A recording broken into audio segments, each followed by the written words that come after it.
দিছি রেকর্ডিং দিছি আসছে না রেকর্ডিং আসছে আচ্ছা সম্মানিত সুধী মণ্ডলী আমরা আপনাদের কাছে বিদায়ের সময় চলে এসেছি আমরা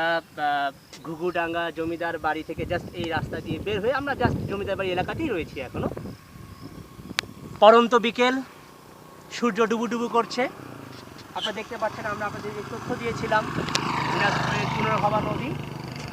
পুনর্ভবা নদীর উপকণ্ঠেই যেই জমিদার বাড়ি জমিদার যেই তথ্যটি ধন্যবাদ আতিয়ারকে যেই তথ্যটি আমি ভুলে গিয়েছিলাম এই 1700 সালে প্রতিষ্ঠিত এই জমিদার বাড়ি জমিদাররা যে নদীটি আপনারা দেখছেন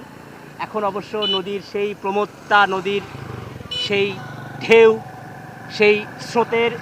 সেই খরতা এখন আর নেই তবে এই নদীতে করেই সেই সময়ের জমিদারগণ তাদের যেই চিত্ত বিনোদনের যে কাজগুলো সেগুলো তারা করতেন এই নদীতেই তারা নৌবিহার করতেন আমরা শুনতে পেরেছি এলাকার লোকের কাছ থেকে এখানে একসময় বিশাল বিশাল নৌকা বাইচ হতো যেই খেলা দেখার জন্য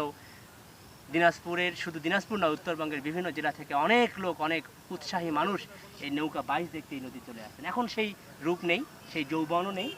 কালের বিবর্তনে হারিয়ে যাচ্ছে অনেক কিছুই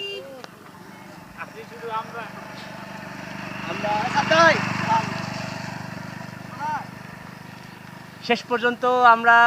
আমরা প্রায় শেষ পর্যায়ে চলে এসেছি সুধীমণ্ডলী এতক্ষণ আমাদের সাথে থাকার জন্য ধন্যবাদ আজকে আমরা এবারের 2014 এই ঈদ উল ফিতরে উত্তরবঙ্গ ট্যুরিজম অ্যাসোসিয়েশনের পক্ষ থেকে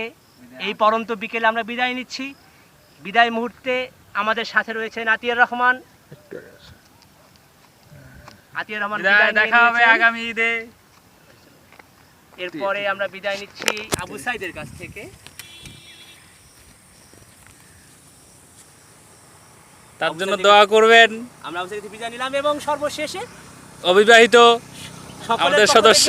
সকলের পক্ষ থেকে আমরা বিদায় নিচ্ছি তার জন্য দোয়া করবেন আপনাদেরকে সাদর আমন্ত্রণ জানাচ্ছি আগামীবার আমাদের সাথে থাকার জন্য ঘুঘুডাঙ্গা জমিদার বাড়ি থেকে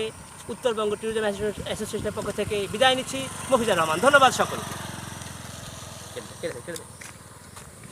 বন্ধ হয়েছে